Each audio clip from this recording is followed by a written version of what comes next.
Então vamos lá. Ó, a gente está terminando o livro Deus Fora do Espelho. Claro que a gente escolheu, selecionou capítulos específicos que são mais, mais notórios por deixarem claro a proposta que o Jonas quer.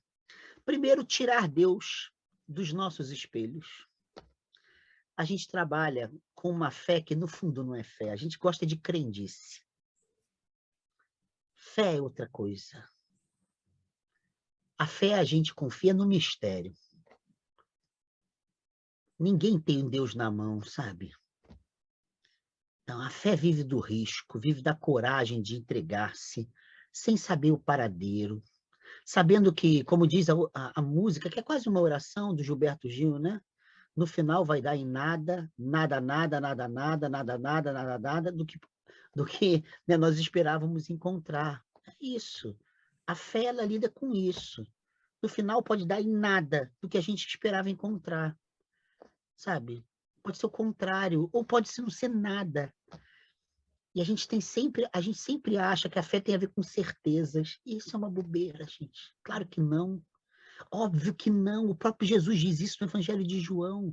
Ele fala que a hora, ele está falando da vinda do Filho do Homem, ele fala assim, eu não sei, só o Pai. Ele falou, não sei, não sei. Sabe? Esse não saber de Jesus a gente não valoriza. Não sei Sim. quando.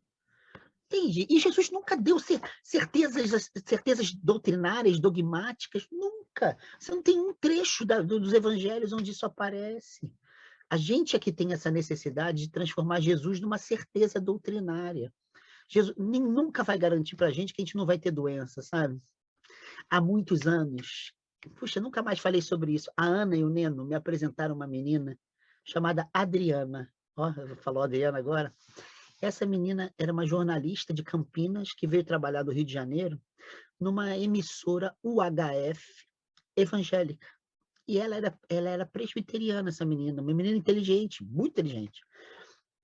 Ela me conheceu em Petrópolis, me chamou para participar de um debate nessa emissora, 2007 ou 2006, não me lembro, e que íamos participar eu, um pastor da Catedral Presbiteriana aqui do Rio, e uma psicanalista, Ana Lila, o nome dela, é uma argentina, professora da UFRJ, Ana Lila.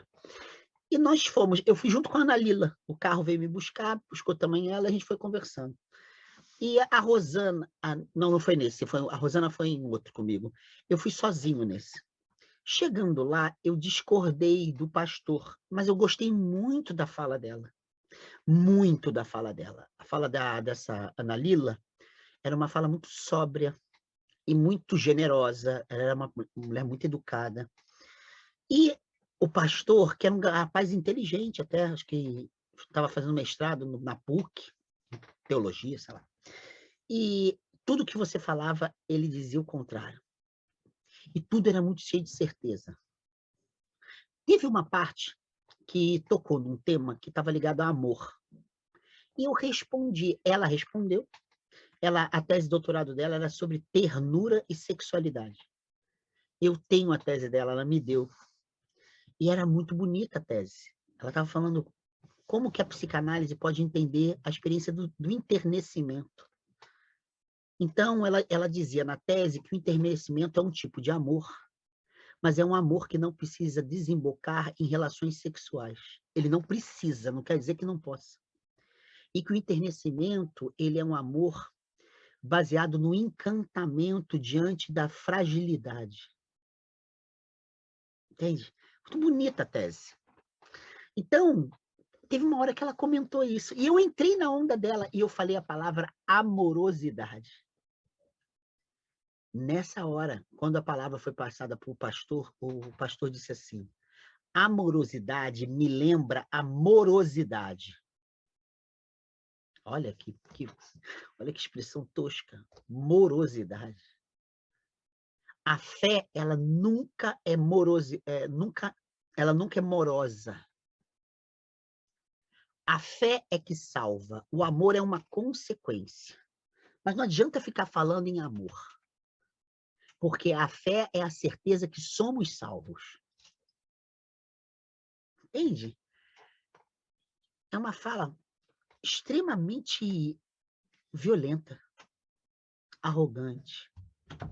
A certeza que eu sou salvo, é a certeza, sabe? É a certeza que eu vou me dar bem. No fundo é isso que ele está dizendo. Sabe, o que a mulher estava dizendo, a Ana Lila, ela estava certa, é que a experiência de enternecimento, a experiência de ternura, ela é uma experiência diante da vulnerabilidade. Entende? É uma grandeza diante do frágil e não do seguro. A fé para esse pastor era segurança. Para ela era vulnerabilidade, a ternura. E para o pastor, amorosidade é morosidade. Fé é força e garantia. Entende? Então, isso é muito. E não estou dizendo que todo mundo aqui, se passou por alguma igreja mais tradicional, isso é o que há de mais comum. E as doutrinas que traduzem essa segurança, elas é que são o esteio da nossa vida. Aqui, o que o Jonas está querendo falar é o contrário. Experimentar um Deus fora do espelho é experimentar um Deus inadequado ao que a gente pensa sobre ele ou sobre ela, sei lá.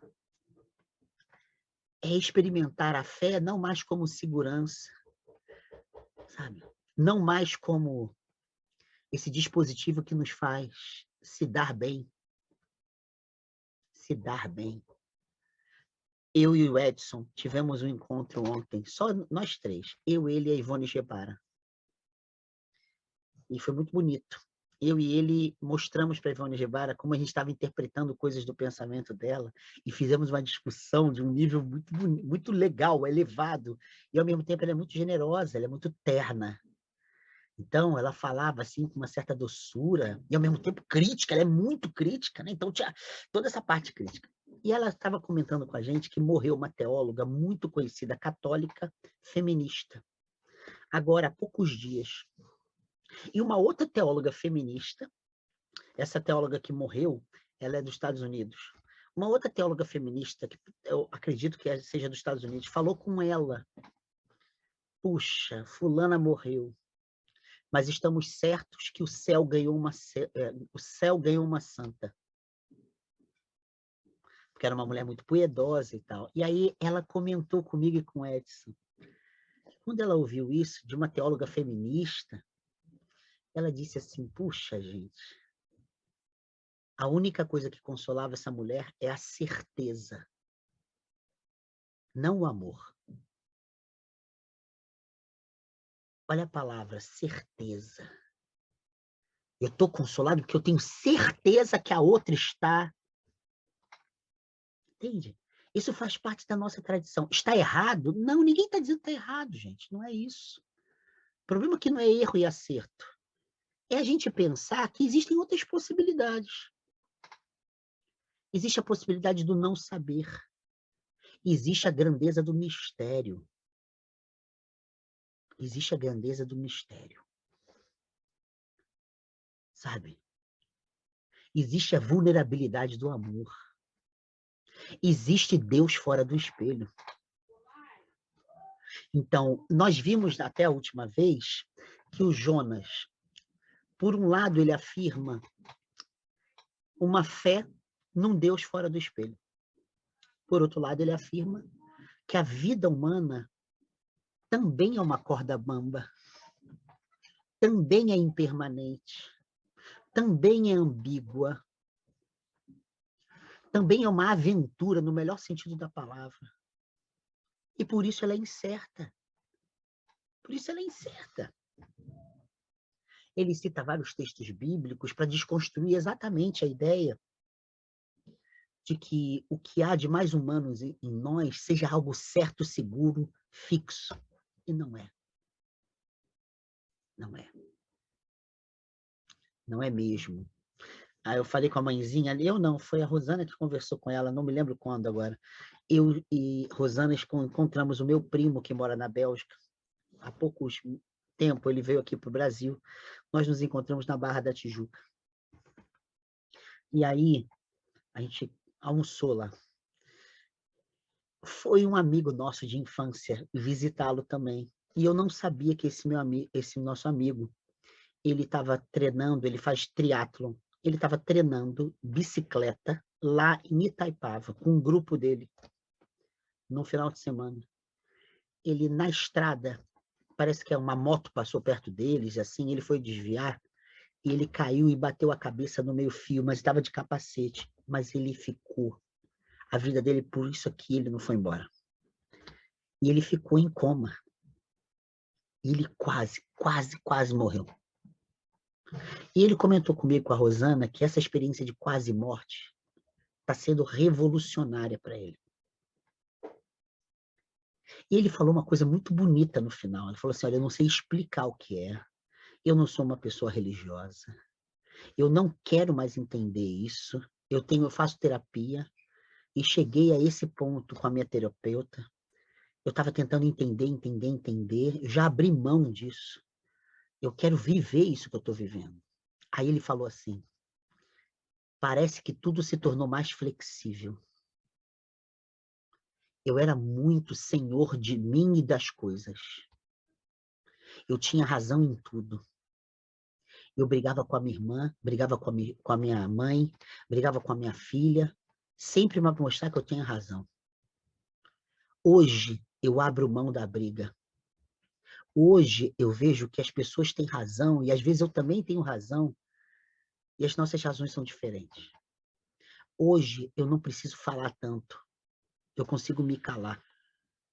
Aí ele disse assim, eu tenho certeza que se eu não visse a morte de frente, eu ia continuar achando que eu seria dono de tudo. Entende? O que ele quer dizer? Que a quase morte o libertou do dogmatismo, das crendices que a gente carrega como se fossem certezas absolutas.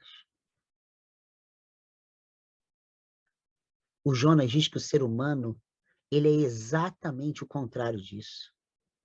É ambiguidade, é impermanência, é inconstância, sabe? É aí que se dá a relação com o Deus fora do espelho.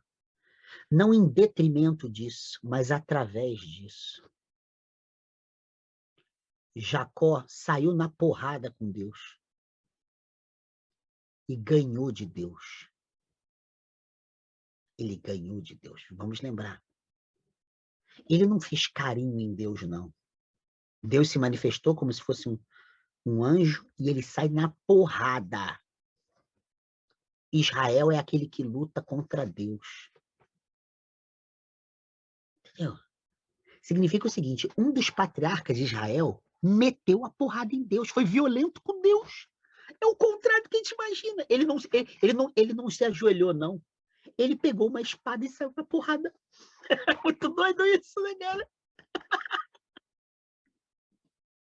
O patriarca anterior, dois anteriores, né, o avô dele levou o filho para o monte, levou Isaac para sacrificar. O neto saiu na porrada para sacrificar Deus. Ele queria uma bênção, entende? Isso é o ser humano. Engraçado, porque houve Deus em Abraão, houve Deus em Jacó. Não é isso? Houve Deus naquele que se ajoelhou e fez o que Deus quis. Houve Deus naquele que saiu na porrada com Deus. Entenderam? Os dois são pais da fé. Pegaram? Portanto, a fé não é um clichê.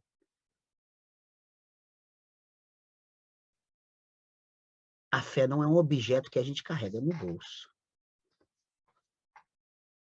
A fé é um exercício árduo que conjuga transitoriedade, impermanência, transformação, insegurança, ambiguidade. Entende? O que o Jonas faz, então, é ressignificar a fé para além da crença. Um dos capítulos centrais do livro é Jonas perguntando como é que a gente tem a coragem de crer.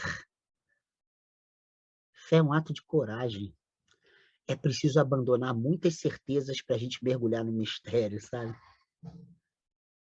Sabendo, para saber que no final pode dar em nada do que a gente esperava encontrar.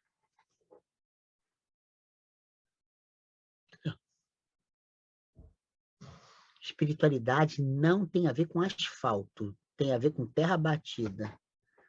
Qualquer momento a gente escorrega e cai. Cai uma chuvinha, lama, a gente cai. Se arrebenta todo. Nada nos garante nada. Nada, nada, nada. O Alcio, monge zen budista, quando a gente se conheceu, a gente foi dar uma volta na lagoa. A esposa dele tinha falecido, 9 meses com câncer. 9 meses com câncer, foi corroída. Ela gravou vídeo todos os meses para se despedir de todo mundo que ela amava. Ela também meditava. Ela pediu para que no enterro dela todo mundo brindasse. Ela fez até o ritual para se despedirem dela e tal. Ele não teve coragem de fazer tudo. Mas depois ele viu a coragem que ela teve de ir se despedindo, sabe? De cada pessoa que ela amava. Mas uma coisa apareceu depois que ela morreu. Como que ela pedia para ele, que era monge, ainda é monge, de uma religião que afirma que a vida é atravessada por impermanência. Como ela dava coragem para ele se desapegar de hábitos, de afetos, de certezas. Não posso contar toda a história, mas uma vez ele foi no norte do Brasil e teve uma experiência numa outra religião. E ele se lembrou dela. Como ela dava coragem para ele se desfazer de si. Para ele dizer adeus a si. Para ele tirar essas couraças na linguagem do Reich, sabe? Esses nós parecem duros, fixos, que impedem que a vida seja fluxo, sabe? As nossas crenças são isso, são sempre limitadoras. Uma fé que não combata as crenças é idolatria. Não é fé. A fé não está na certeza, ela está na coragem. É isso que o Jonas diz. O Jonas diz isso. Entendem? Está na coragem. Está na coragem. Ele usa como referencial Paul Tillich. Um dos elementos que o Paul Tillich diz sobre a coragem, que a coragem faz a existência se ultrapassar. Se a fé não nos faz ultrapassadores das crenças que nos limitam, então a gente vai legitimar fundamentalismos e fanatismos. Entende? Por outro lado, o Jonas se pergunta 2 coisas muito loucas e que são muito comuns às igrejas. Essa tal de salvação. Ele se pergunta, como é que a fé se relaciona com essa tal de salvação, gente? A gente aprendeu tanto essa palavra, salvação, salvação, salvação. Muitas culturas isso nem existe. Aliás, isso não existe fora desse eixo abraâmico. Judaísmo, cristianismo, islamismo, isso não existe. Nos budismos não existe, nos hinduísmos não existe. África Negra não existe. Essa ideia de salvação não existe, não. Ele começa o texto sobre a salvação repetindo uma história que ele tinha sabido pouco tempo antes dessa segunda edição do livro, sobre um judeu que contou num texto que se Deus salvasse 10 pessoas somente no mundo, ele e o filho estariam incluídos. Se salvassem 8, ele e o filho estariam incluídos. Se salvassem 6, ele e o filho estariam incluídos. 4, mesma coisa. 2 pessoas seriam ele e o filho. Mas se salvasse somente uma, ele somente seria incluído. Entende? O Jonas faz questão de reproduzir essa passagem e diz, olha, eu não vou comentar a loucura desse pensamento, de cabeça farisaica, mas vou levar em conta o fato de que a gente aprendeu que a fé é certeza deste tipo de salvação. E há um pressuposto desse tipo de salvação, que o Jonas vai falar. A gente tem que levar a sério isso. A salvação diz o seguinte: tudo que diz respeito a esse mundo é merda, a começar pelo nosso corpo. Tudo que diz respeito ao outro mundo é digno. Então, quem vive para essa noção de salvação, vive legitimando mutilações. Mutila-se prazeres, mutila-se sexo, mutila-se a comida, mutila-se o corpo, a sensualidade, os afetos. Porque a salvação pertence a outro mundo. E no outro mundo, nós só chegaremos sem esse corpo em que habitamos. Então, salvação, então, é uma questão espiritual. Olha como é que a gente fala. E a gente tem que ter a certeza de que a gente vai ser salvo. Então, quando a gente morrer, esse corpo for embora, e tudo que estiver ligado a esse corpo, inclusive este mundo, for embora, então a gente está pronto, apto para a salvação. O Jonas começa dizendo, essa é uma visão ridícula, essa visão tosca, essa visão pequena, que não tem nada a ver com a Bíblia, mas não é só isso. É porque na Bíblia a gente encontra qualquer coisa, inclusive legitima isso.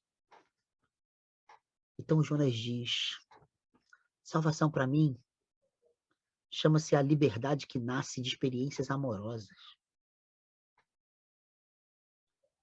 Sou salvo do pior em mim.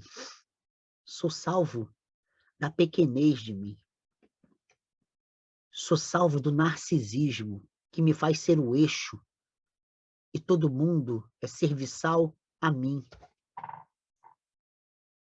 Então ele diz, primeira coisa, se a gente pegar os clichês tradicionais bíblicos, talvez seja interessante a gente pensar que nem Paulo, salvação é problema da graça divina, é problema de Deus. Se é o outro mundo, então é problema de Deus. Segunda coisa, é problema da gratuidade amorosa de Deus, é a graça.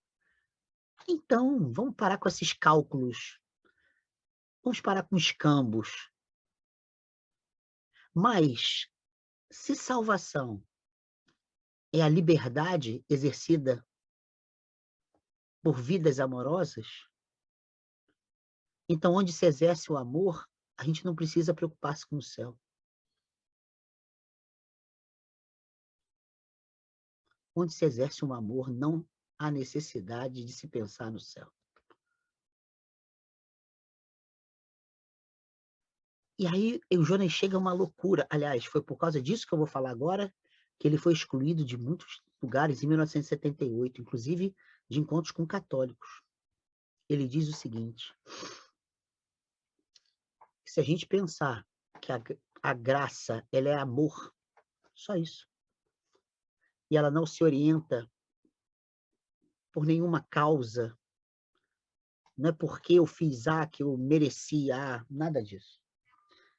Ele diz, se é justamente a desconstrução desse pensamento meritocrático, então Se a gente afirma, pela nossa fé, que Deus é tão somente amor, não há nada na criação que não esteja dentro da salvação. Nada. Entende? Entende o que ele fala? Ele faz uma teologia para dizer, gente, salvação não vem depois, não vem por causa de. A gente vive imerso numa aventura de amor. Participar, de fato, disso é problema da nossa fé e das nossas decisões.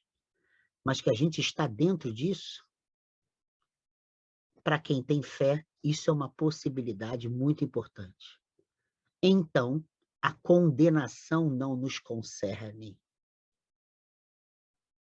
A condenação não é questão nossa. Entende?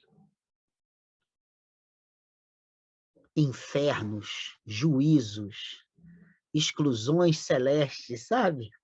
Isso não é problema nosso. A vida é uma aventura amorosa, portanto, é uma aventura salvífica. A condenação não nos interessa.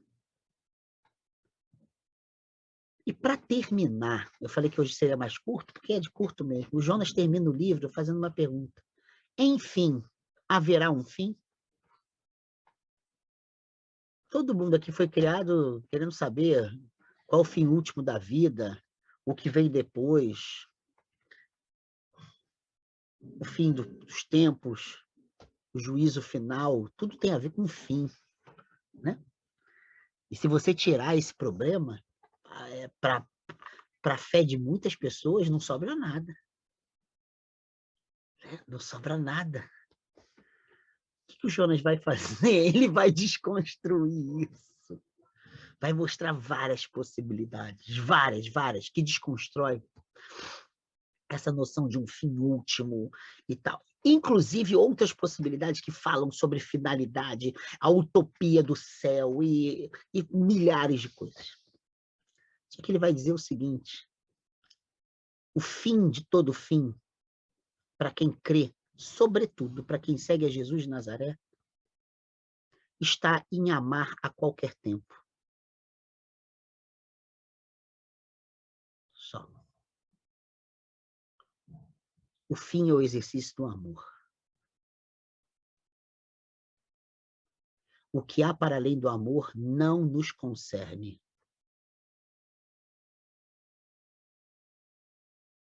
Santo Agostinho dizia que a maior parte dos seres humanos vive da concupiscência do olhar.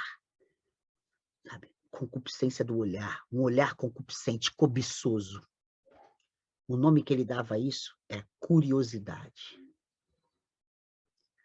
E o Santo Agostinho diz que, para muito cristão e cristã, no fundo, a fé é curiosidade. Sabe, curiosidade, no sentido negativo da palavra. Existem sentidos muito positivos, né? Investigação, querer saber. Não. Aqui significa que o nosso olhar cobiça aquilo que não nos compromete, aquilo que não nos diz respeito, aquilo que não nos realiza. Sabe, o que o Jonas está dizendo é uma coisa óbvia. O único fim que tem a ver com a nossa fé e que nos concerne é exercer em tudo a possibilidade do amor, só. O resto é para quê, gente? Jonas vai dizer para nos culpar e nos amedrontar e nos envaidecer. Só. Culpa, medo e vaidade. Eu sei o que acontece. Eu sei nada. Quem sabe aqui, gente? Quem sabe nada? Ninguém sabe nada. Quanto mais eu tenho experiências com outras religiões, mais eu vejo que eu não sei nada. E que eu vejo que as pessoas têm experiências muito decisivas e importantes em suas vidas, a partir de outras matrizes religiosas. Eu vejo que eu não sei nada. Nada. O Jonas diz que quando você estuda religiões comparadas, você sente o impacto de que você não é único no mundo. Claro, porque existem outras experiências possíveis. Se você for conversar com alguém que é taoísta, com um zen budista, sabe? Alguém da santeria cubana, da tradição de Ifá da Nigéria, do xamanismo indígena no Brasil, ou na Sibéria, por exemplo, vocês vão ver que a gente não sabe nada. Nada. Nada, nada. E isso não é um defeito na gente. Isso é a grandeza da fé.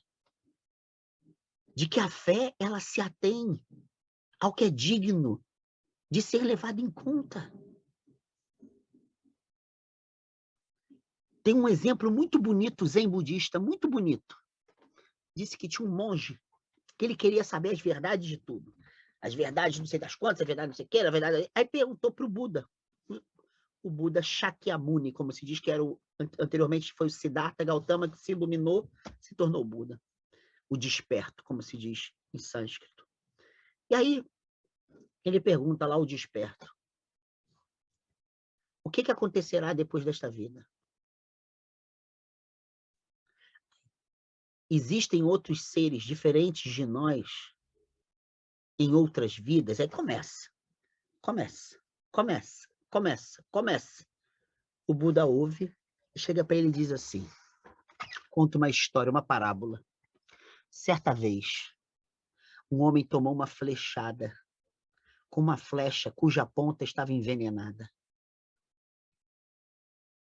E quando ele começou a passar mal e recebe o socorro de um médico, o médico fala para ele: eu vou pegar o remédio, você não vai morrer. E ele diz: antes de você me dar o remédio, me explique de onde veio esse veneno, quem colocou o veneno na ponta, de que arco saiu essa flecha. E o médico não responde. E cura. E depois de curado, ele diga: agora busque saber se você ainda tem interesse. Todas as questões que você me perguntou antes. E o Buda diz: assim é quem não é desperto.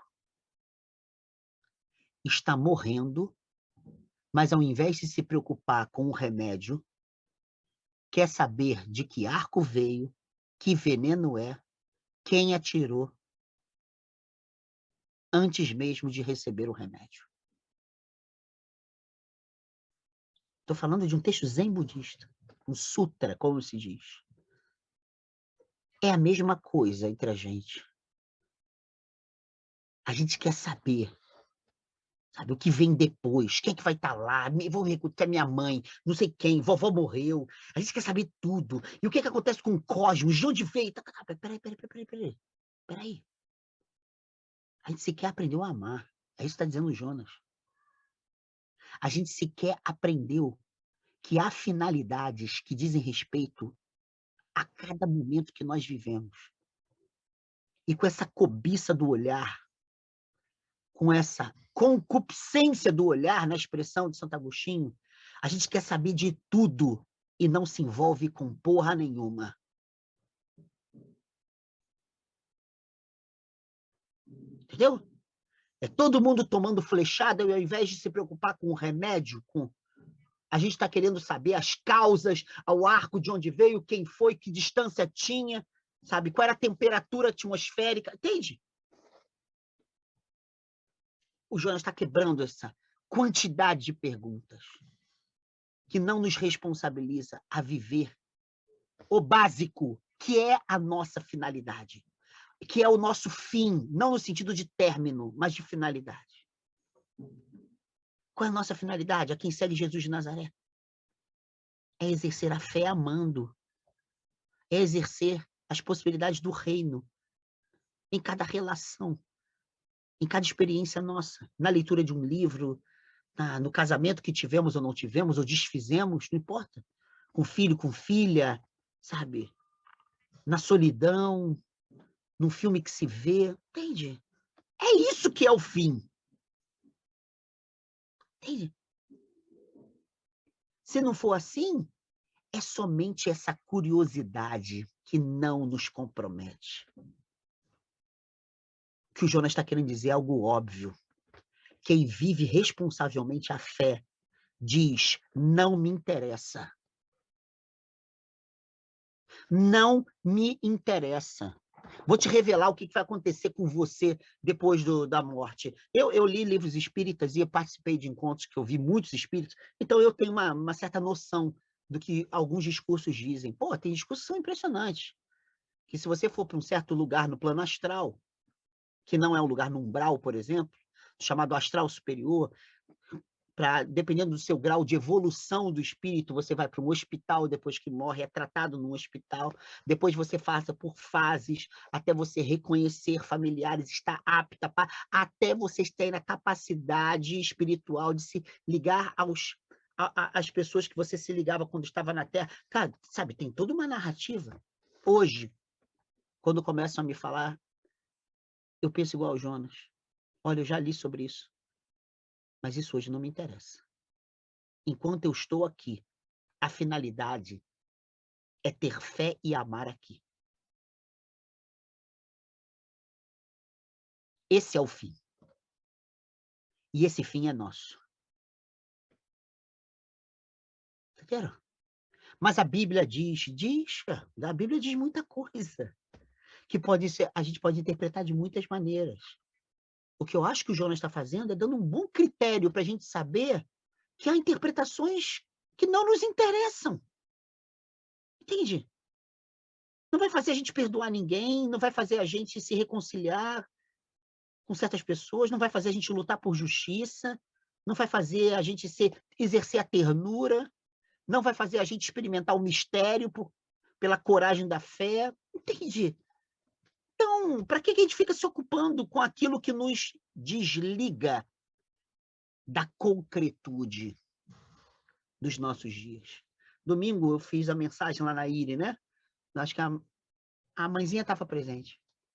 E eu fiz questão de pegar o texto bíblico e usar uma expressão do João Cabral de Melo Neto, poeta, nosso poeta João Cabral. E ele tem uma resposta que ele dá ao Vinícius de Moraes, que ele achava que o Vinícius de Moraes tudo era o coração, tudo era muito afetivo, sabe? Tudo eram rompantes de amor. Então ele sacaneava, tem até um áudio, ele e o Vinícius, um sacaneando o outro, sabe? E o Vinícius falando assim, mas você quer fazer poesia com pedra, você gosta da aridez, é um sacaneando o outro, eles eram amigos, né? Mas o João Cabral, ele diz uma coisa legal, é uma resposta ao Vinícius, mas ela é muito importante. Ele diz que o nosso coração esteja repleto de concretude.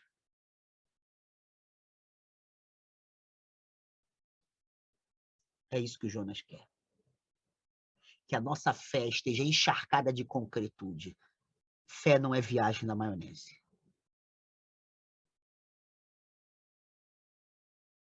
Então tem questões que não nos concernem. E não é porque elas são superiores, é porque elas não nos permitem viver concretamente as nossas experiências. Vocês se lembram do Nikos Kazantzakis, A Última Tentação, o livro, né? O filme do Scorsese é A Última Tentação de Cristo. Essa passagem tem no filme.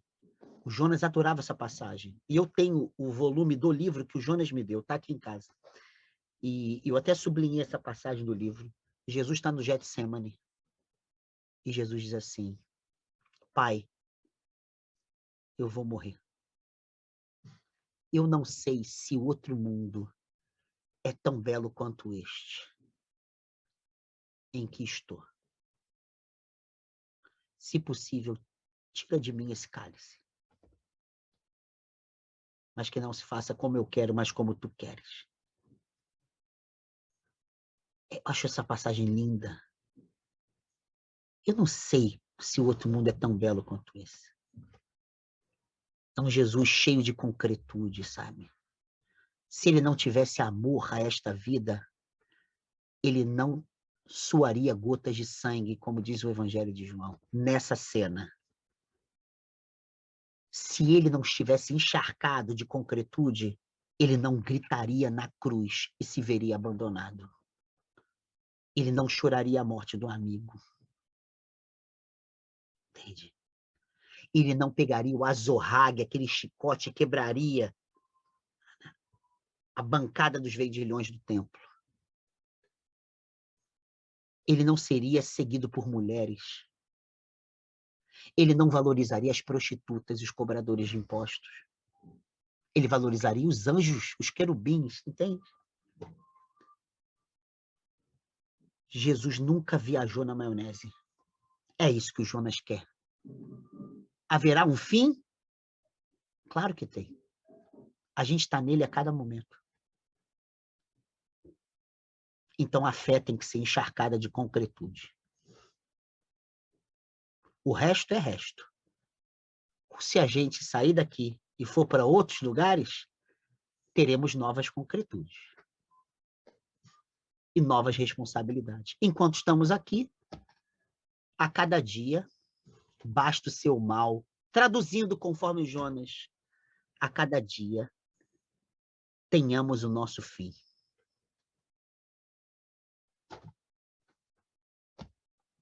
Vamos, era isso, meu mestre, nosso mestre, a quem eu devo tanto nessa vida, Jonas Neves Rezende. E eu acho que muito da ICI também, né? Deve ser muito grata a ele. Espero. Né, Rutinha? Você conheceu tanto? Muito. Aula maravilhosa. Que bom, Rutinha. Fala Maisinha. Alexandre, eu li esse livro que o Márcio comprou. Não, Márcio não, foi o Japler. E eu não entendi por que Jonas foi tão massacrado por esse livro. Eu não entendi. Eu não sei se eu não pesquei, porque ele foi, vamos dizer assim, excluído, né? Eu tenho a impressão que eram outras coisas que aproveitaram alguma coisa do livro, mas ele não escreveu como um herege. Maisinha, eu concordo com você. Tem muitas coisas aí, né? Mas você está certa. Eu diria o seguinte, você, por exemplo, você veio de igreja batista, mas, entre aspas, tá? O que eu vou falar aqui é só para a gente fazer uma caricatura. Uma igreja batista tradicional. Legal? Uhum. Mas a gente está em 2022. O que eu estou dizendo aqui não escandaliza vocês, nem a mim. Pelo contrário, tem coisas que eu leio do Jonas que, se fosse hoje, eu falaria, Jonas, o que é isso, cara? Falando de extraterrestre aqui, entendeu? A gente até riria junto, né? Então, eles já falaram, não, isso foi um outro tempo e tudo mais. Legal. Então, a gente já está num outro tempo. Quer queira, quer não, o que escandalizou naquele tempo já não nos escandaliza tanto. Agora, tem coisas, por exemplo, dizer que não há condenação, porque nós estamos imersos na salvação do amor criador. Isso deu um problema para ele. Mãezinha, isso deu muito problema. Ele me contou, ele recebeu telefonemas, teve até, aliás, o Amaury Costa, o Amaury, grande Amaury, que hoje em dia o Matusalém está pedindo bênção a ele, né? O Matusalém já pediu bênção para ele outro dia. Então, o Amaury, grande Amaury, que foi talvez o grande companheiro fora dos pastores da vida do Jonas, foi o Amaury, né? O companheiro de fé fora dos pastores, fora do Mozart, do Edson, tal. O Neemias foi ele. E o Amaury me contou essas cenas quando o Jonas, por causa desse livro, teve um processo eclesiástico e que ele fez a última oração, inclusive. Fizeram uma oração, assim, pedindo a Deus para que o Jonas se convertesse. Olha que loucura. E no final ele faz uma oração em cima dessa oração. Quem faz é o Amaury, não foi o Jonas, não. O Jonas só queria sair, porque ele foi para Ipanema, e queria que a migração dele não tivesse certos problemas jurídicos, no sentido jurídicos eclesiásticos. Eclesiástico. Eclesiásticos, sabe? E aí eles estavam negociando, olha que loucura. E aí teve, assim, uma assembleia e teve essa baixaria. O Amaury, quando me contou, eu me lembro que ele falou assim, foi uma baixaria, Alexandre. Então, agora, mãezinha, você tá certo. Eu estou falando só um problema, tá, do livro. Existem outros. Mas uma outra questão que foi muito importante para esse livro ter sido tão polêmico.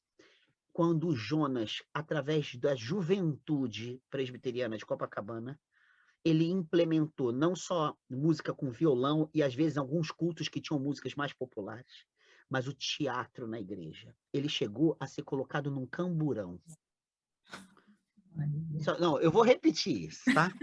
Ele chegou a ser denunciado na ditadura. O Jonas era claustrofóbico. Quando ele foi colocado, ele começou a passar mal, desesperado, no camburão. Porque tinha um coronel da igreja que o denunciou como subversivo. Então, mãezinha, esse era eu estou falando só dois elementos, sabe? Mas esse era a atmosfera dessa época. A gente está falando do final da década de 1970, sabe? Então, quando veio esse livro, tá toda essa atmosfera ali, circundando. É final de 78, não era? É 78, exatamente. É final da década de 70, eu falei de maneira genérica, né? Mas eu acho até que o Jonas escreveu uma peça sobre a volta do filho pródigo. Eu acho que num dos encontros da ICI, a gente fez a leitura dessa peça. O Jonas tinha essas doideiras dele pegar, né? Como é que é?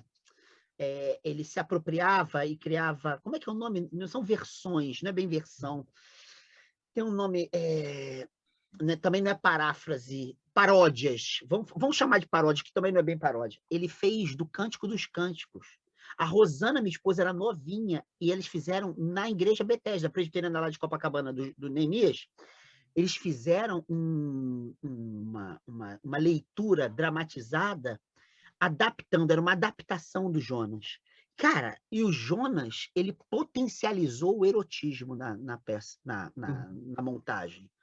E a Rosana diz que ficou muito bonito, que todo mundo gostou muito, assim.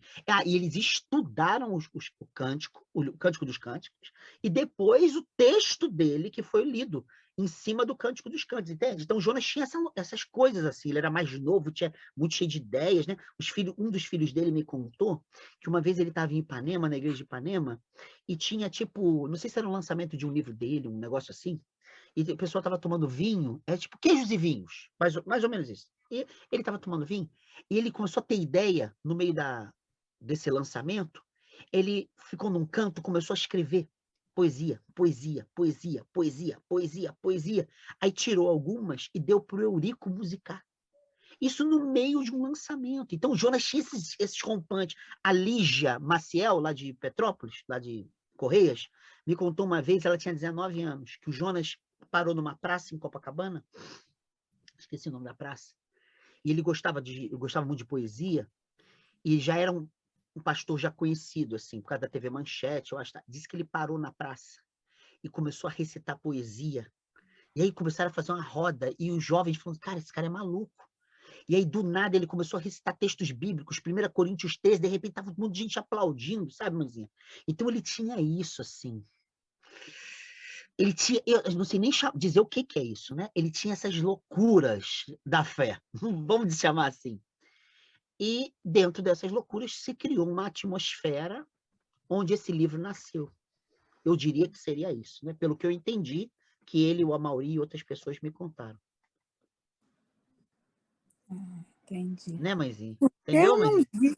Eu não vi coisa tão ruim assim. Para ele ser chamado de herege, ser expulso da igreja, eu não entendi por quê. Li o Mãezinha, livro. você é uma pessoa com a cabeça abertíssima. Por mais que você diga que não. Você o quê?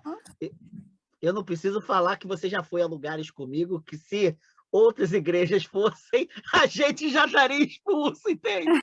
Então você tem a cabeça aberta. Agora imagina, 1997, 97, mãezinha. Neemias fez o primeiro casamento homoafetivo. Homossexual, é. Eu, em 2000, fiz. Eu era muito mais novo, óbvio. Então, foi um escândalo tão grande o do Neemias, mas foi um negócio tão grande, que as pessoas tocavam no interfone da igreja para xingar de viado. Eu fui xingado de viado, de pastor viado, durante um bom tempo. E eu não tinha a visibilidade na mídia que o Neemias tinha. Cara, mãezinha, quando eu cheguei em Bethesda em 99, já tinha saído uma multidão de lá, porque a igreja era muito cheia. Neemias e Jonas, pastores. Imagina isso. Os dois no auge, sabe? Você já imaginou isso? Eu cheguei lá, tinha gente em pé para ouvir o Jonas e o Neemias. Eu vi isso. Quando o Neemias participou de um evento com o Divaldo Franco, o grande líder espírita, Divaldo Franco, antes, 2 anos, eu acho, antes do Chico Xavier morrer, a igreja fez assim, ó, 2 semanas depois, estava cheio de lugar vazio. Neemias morreu, mãezinha, eu estava lá. Eu estava no hospital, eu estava lá, eu e Jonas celebramos a morte dele. No dia que ele morreu, a gente celebrou na igreja, antes, tipo, meia hora antes da morte, eu e ele estivemos lá. Quando ele morreu, não tinha quase ninguém. Só foi depois. Velório, o culto de 7º dia estava cheio. Na semana seguinte, tinham 5, 6 pessoas. Antes do Neemias morrer, que ele teve hidrocefalia, e o Jonas estava com Parkinson já avançado, tinham 5, 6 pessoas. Então, mãezinha, eu estou falando já no século XXI, tá? Você imagina o que é final da década de 1970, um livro que nega a condenação divina. Entendeu? Um livro que diz que fé tem a ver com dúvida e não com certeza. É que a gente hoje já não tem mais essa... A gente tem um distanciamento histórico, né? Então foi isso, sabe? É muito difícil. O Jonas é uma coisa... Assim, eu conheci muito ele nos bastidores, né? Então, eu gosto... As pessoas nos bastidores, eu gosto de compará-las quando elas estão em público. Em público, o Jonas tinha um outro lugar. Mas nos bastidores, você via a dúvida, a fragilidade. Você via experiências de abandono. Cara, em 2007, não preciso nem falar, 2006 para 2007, eu vi o Jonas. Não dá nem para imaginar o nível de abandono dele. Até chegar a Neuzimar na vida dele, que foi final de 2009 para 2010, onde de fato foi meados de 2010, que ela assumiu. Eu chegava a dormir lá, mãezinha. O Jonas dormia lá em casa. Era abandono no sentido literal. Para esse cara que você fala assim, pô, Jonas, o cara da mídia, o cara que fazia o casamenteiro, o cara nada, era ninguém. Tinha um amigo outro como o Edson, como o Mozart, mas ninguém. Então teve um momento assim de uma... O Jonas se tratou de depressão com uma psiquiatra amiga minha. Eu e Rosana que levávamos o Jonas lá. Era solidão, mãezinha, solidão. Esse tipo de pastor que o Jonas foi, né? É um pastor que tem que ter a coragem para a solidão. Entende? Neemias, a coragem da solidão. Neemias morreu no Inca. O último a visitar fui eu. Quantos estavam visitando Neemias? 4 pessoas. Eu e 3 da família. Ninguém. Neemias morreu, o único bem que ele tinha era uma conta, que não era dele, que era da igreja, e os óculos que ele estava pagando. Então, eu estou falando sério, não estou brincando, não. Então, mãezinha, assim, eu estou falando do século XXI, tá? Neemias era rodeado de filhos, 3 filhos. Jonas, 6 filhos, o dobro. Mas, no fundo, são sempre gatos pingados, mãezinha. Não tem multidão. Porque esses caras, é isso. Tem uma atmosfera, tem um pensamento que é um pouquinho deslocado. Pouquinho não, muito deslocado, né? Pronto. Tá aí o desfecho. Não é isso, mãezinha? Muito doido, né? É impressionante, né? Eu por causa do Jonas e do Neemias, eu peguei muitas coisas na internet para ficar vendo, né? E eles foram muito corajosos, né? O Neemias, então, foi muito corajoso, né? Eu falo isso para todo mundo. O Jonas não gostava que eu falasse, mas uma vez teve um culto do orgulho gay. Eu, Jonas e Neemias celebramos, 28 de junho, lá em Betesda. O pregador foi o Jonas. Estava cheio de ONGs, militantes. O Jonas fez um sermão, que foi o melhor sermão que eu ouvi do Jonas. Nunca ouvi nada parecido. Baseado em 1 Coríntios 13, e ele não falou sobre orientação sexual. Ele falou sobre a coragem do amor, de amar, a coragem de amar. Cara, todo mundo levantou e aplaudiu, cara. E o Jonas terminou falando assim, foi mais ou menos assim, aquele a quem seguimos, que ousou amar, morreu crucificado. Não temam um destino em glória. Ele falou isso para os movimentos gays. Na época não era nem LGBT, era GLS. Os movimentos GLS. Ele falou, eu estava lá. E todo mundo levantou e começou a aplaudir, cara. É isso, sabe? Isso você não vai ver, isso você vai ver em pouquíssimas pessoas. E ele não queria aparecer, ele não queria ser reconhecido como pastor da causa dele, ele não queria. O Jonas recebeu um dos médiuns que incorporava o Dr. Fritz e conversou com o Dr. Fritz, ele me contou, e ele casou o médium, o Rubens. E logo depois o Neemias foi, eu não esqueci agora qual era o bairro, Penha, algum bairro que tinha um galpão, e o Dr. Fritz estava lá e pediu para o Neemias pegar o bisturi e cortar as costas de um cara. O Neemias ficou com medo tremendo, ele afundou o bisturi nas costas. Neemias e Jonas estiveram com o Dr. Fritz. Você sabia disso, mãezinha? Então, o ecumenismo dessa galera, por isso que eu falo, as pessoas acham que eu estou fazendo uma coisa muito fora. Eu tive exemplo. Neemias e Jonas faziam isso, cara. Só que é óbvio que, na época, quando isso aparecia, né, era um outro tempo. Mas eu sigo quase que literal. É claro que tem diferenças entre mim e eles, óbvio, a gente está num outro momento. Mas que o Jonas fazia isso, Jonas cansou de me falar, cansou. Quando eu falei para ele um livro que a gente escreveu sobre o diabo, tem uma parte minha que é sobre Zen budismo e candomblé. Quando eu estava escrevendo a parte do candomblé, eu estive na casa de José Flávio Pessoa de Barros, ex-professor da UFRJ, ex-professor da UERJ, teve um problema no coração, eu fui visitá-lo, e ele era candomblecista e babalorixá. Ele pesquisava com Pierre Verger. Cara, eu estive na casa dele. Olha só essa história, mãezinha. Aí eu tô lá e tal, e falei assim, 2011. Ele morreu em 2011, foi pouco tempo antes da morte. Falei, Zé Flávio e tal, tô batendo um papo e tal, falei, vai sair um livro meu com o Jonas. E que Jonas? Jonas Rezende. Falou, Jonas Rezende? Alexandre, eu me esqueci, você é amigo de Jonas Rezende? Falei, sou. Ele falou assim, você me leva até ele? Eu falei assim, com todo prazer. Ele falou assim, Jonas Rezende marcou minha vida com o Sem Censura e o outro programa lá, o outro programa. E aí disse, eu sempre ouvi o Jonas na TVE e pau, e na TV Manchete, e começou a falar, tal. E aí eu falei para ele, eu queria uma ajuda tua, porque eu vou escrever um negócio sobre candomblé, queria que você tá. Aí ele começou a conversar comigo sobre isso. Aí eu fui à casa do Jonas, e pessoalmente falei assim, Jonas, você tem um fã que é um babalorixá e tal. E comentei. Ele não conhecia. Ele falou assim, olha, ele quer que eu te apresente. O Jonas falou assim, aí falou para mim assim, olha, Alexandre, eu já tive muito nesses lugares de Umbanda, Candomblé, eu não entendo muito bem, não.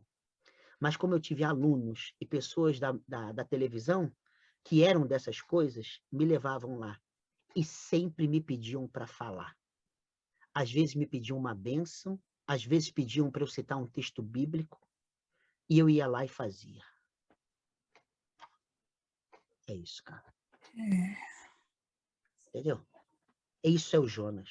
Neemias batizou um Zé Pilintra, que pediu para ser batizado, e foi até a igreja Betesda.